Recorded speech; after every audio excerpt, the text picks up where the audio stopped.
மதுவுக்கு எதிரா தமிழகம் முழுவதும் போராட்டங்கள் வெடிச்சிட்டு வர்ற நிலையில தமிழகத்தையே 2ஆம் வகுப்பு படிக்கும் மாணவன் திரும்பி பார்க்க வச்சிருக்கான். குடிய விடு படிக்க விடு அப்படிங்கிற பதாகைய கையில ஏந்தி மதுக்கடை முன்னாடி புத்தக பையோட போராடிட்டு வர்றான். காஞ்சிபுரம் மாவட்டம் படூர் கிராமத்தை சேர்ந்த 7 வயதான 2ஆம் வகுப்பு மாணவன் ஆகாஷ். தேசிய மாநில நெடுஞ்சாலைகள்ல இருக்கிற மதுக்கடைகளை மூட உச்சநீதிமன்றம் உத்தரவிட்டதை தொடர்ந்து மதுக்கடைகளை அரசு ஊருக்குள்ள கொண்டு செல்ல முயற்சிட்டு வருது. இதனால பல இடங்கள்ல மக்கள் போராட்டம் நடத்திட்டு வராங்க. அதே மாதிரியே குடிநோயால அதிகம் பாதிக்கப்பட்டிருக்க தன்னோட கிராம மக்களை அந்த பழக்கத்திலிருந்து மீட்டெடுக்கவும் இளம் தலைமுறையினர் போதைக்கு மேலும் அடிமையாகிவிடக் கூடாது அப்படின்னு சொல்லி எல்லாரோட கவனத்தையும் ஈர்த்துட்டு வர்றான் இந்த Akash. I'm Akash from 2nd standard A1. உனக்கு யார் இந்த ஐடியா கொடுத்தா டாஸ்மாக் வாசல்ல உட்காந்து நம்ம படிக்கலாம் அப்படி ஒரு போராட்டம் பண்ணலாம்னு உனக்கு யார் இந்த ஐடியா கொடுத்தது? நானே திங்க் பண்ணேன்.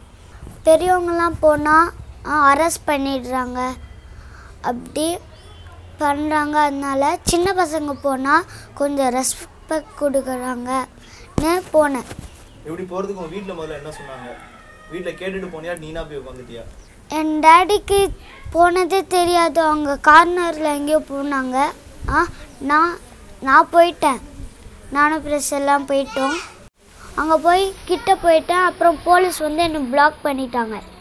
நீ வந்து சின்ன பையன், நீ யார் பெரியவங்க சொல்லி கொடுக்கறதுக்கு? அவங்க தான் உனக்கு சொல்லி தரணும். நீ சும்மா நீ படிக்கிற பையன், நீ போய் வீட்டில் படின்னு சொன்னாங்க.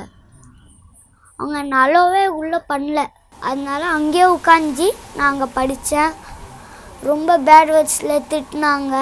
நான் வந்து கடையை மூடுங்க இல்லைன்னா நான் இங்கே தான் இருப்பேன்னு சொன்னேன். நான் போகிற வரைக்கும் மூடி இருந்தாங்க. போனோடனே அவங்க திறந்துட்டாங்க. உன்னை வந்து மெஜிஸ்ட்ரேட் வந்து பார்த்தேன்னு ஒரு விஷயம் சொல்லியிருந்தாங்களே, மெஜிஸ்ட்ரேட் வந்து என்ன விஷயம் சொன்னார் உங்களுக்கு? நீ சின்ன பையன், நீ இதெல்லாம் தலையிடாத, உன்னை ஜெயிலில் போட்டு நல்லா போட்டு அடித்து உன்னோட அப்பா உன் ஃபேமிலி எல்லாம் நான் அடிப்பேன் சொன்னாங்க. நான் வந்து நீங்கள் ஃபேமிலி அடிக்காதீங்க, ஆனால் இப்போ சொல்லுங்கள், இப்போ மூடுறீங்களா இல்லையா சொல்லிட்டேன். நான் உட்காந்து இருக்கேன். அது வரைக்கும் மூடி இருந்தாங்க. போனோடனே சொல்கிறாங்க ஒயின் ஷாப் திறந்துருக்கு. இதுக்கு அடுத்து என்ன ஸ்டெப்லாம் பண்ண போகிறேன்? நான் இப்போ நிறைய போய் ப்ரொட்டஸ்ட் பண்ணிட்டேன். இப்போ அவங்க சப்போர்ட்டே பண்ணல. இப்போ போய் கலெக்டர்கிட்ட ஒரு கம்ப்ளைண்ட் கொடுப்பேன். அப்போ கூட அவங்க செய்யலைன்னா நான் வந்து சீஃப் மினிஸ்டர் கிட்ட போய் சொல்லுவேன். ஆகாஷோட இந்த போராட்டத்துக்கு அந்த ஊர் மக்கள் ஆதரவு கொடுக்கறதோட தற்போது அந்த ஊர்ல அமைந்திருக்கிற மதுக்கடையானது பெண்கள் குளிக்கிறதுக்கும் துணி துவைப்பதற்கும் பயன்படுத்துற குளத்துக்கு எதிரிலேயே இருக்கிறதால பெண்கள் அச்சப்படுறாங்க. சில நேரங்கள்ல குடிச்சிட்டு வர்றவங்க பெண்கள் மேல விழறது, கழுத்துல இருக்கிற நகைகளை வழிப்பறி செய்யறது, இந்த மாதிரியான விஷயங்கள் செய்யறதால பெண்கள் கதறாங்க. ரொம்ப ரொம்ப இடைஞ்சலாக இருக்குதுப்பா. அது இப்போ கூட ஒரு பொம்பளை நகை போட்டுன்னு போச்சுன்னா அதை அறுத்துட்டு இருக்கிறாங்க. குளிக்க போய் ஏரிக்கு சாயந்தரம் ஆனால் அந்த வெயில் டைமில் எல்லாம் குளிக்க போவாங்க. வேலைக்கு போயிட்டு வரத்தெல்லாம் ஒரு அண்ணன் கூட துணியை வரைக்கும் குளிக்க போவோம். அது போய் துவச்சின்னு வரது கூட பயமாக இருக்குது. யார் பாரு குடிச்சிட்டு முழுகுன்னு படுத்து கிடக்குறானுங்க. அதுக்கே பயமாக இருக்குது. அந்த கடை அங்கே தேவை கிடையாது. நாங்கள் மதிய நேரத்தில் அங்கே தான் போய் எல்லாம் ட்ரெஸ் அவுத்துட்டு கூட குளிப்போம். பாவாடை ஜாக்கெட்டோட குளிக்கிற இடம் தான் அது. எல்லாருக்குமே தெரியும், ஊருக்கும் தெரியுமே. மீன் பிடிச்சிட்டு மடி பிடிச்சிட்டு அங்கே வந்து குளிச்சுட்டு தான் நாங்கள் வீட்டுக்கு வருவோம். இப்போ இந்த 4 நாளாக நாங்கள் அங்கே குளிக்கிறதில்ல, போகிறதில்ல, வரதில்லை. இந்த அரசாங்கம் இது எப்படி வச்சுதுன்னு தெரியல. அந்த அரசாங்கத்தை எடுத்துட்டா அவங்க கையை தொட்டு காலை தொட்டு நாங்கள் கெஞ்சி கேட்டுக்கிறத எடுக்க சொல்லிவிடுவோம். ஒயின் சாப்பாடு ரொம்ப நிறைய ஆபத்து வரும் எங்களுக்கு. நிறைய பேர் அம்மான்னு பார்க்க மாட்டாங்க, தங்கச்சின்னு பார்க்க மாட்டாங்க, பொண்டாட்டின்னு பார்க்காத வந்து அடிப்பாங்க சராமரியா குடிச்சிட்டு வந்து. நாங்களாம் அந்த நரக வேதனை அனுபவிச்சுக்கிறோம். அதனால தான் சொல்கிறோம். ஒவ்வொரு வீட்லேயும் பிரச்சனை தான் சார். இங்கேருந்து போகிறாங்க, குடிக்கிறாங்க, வராங்க, விழுந்து போகிறாங்க. அதோட வீட்டில் குழந்தைங்க குட்டிங்க எங்களை முதல் கொண்டு சித்திரவதை தான் பண்ணுறாங்க. இந்த டாஸ்மாக் கடையே எங்களுக்கு இந்த ஏரியாலே வேணாம். கிண்டல் கேலி பண்ணுறானுங்க. நடந்து போனால் பிள்ளைங்க கழுத்தில் இருக்கிற செயினை அறுத்துன்னு போயிட்டானுங்க. பொம்பளைங்க கழுத்தில் இருக்கிற தாலி அறுத்துன்னு போகிறானுங்க. இப்போ போன வாரத்தில் நடந்ததுங்க அது. தற்போது படூர்ல மதுக்கடை திறக்க கூடாது அப்படின்னு போராடிய தங்கள் மேல வழக்குகள் தொடர்ந்து அச்சுறுத்துற கேளம்பாக்கம் காவல்துறையினர் இங்க மதுக்கடைய கொண்டு வர டாஸ்மாக் அதிகாரிகளை விட காவல்துறையினர் தான் அதிக ஈடுபாடு காட்டுறதாகவும் குற்றம் சாட்டுறாங்க. போலீஸ் ஸ்டேஷன்ல எல்லாமே கொடுத்தாங்க.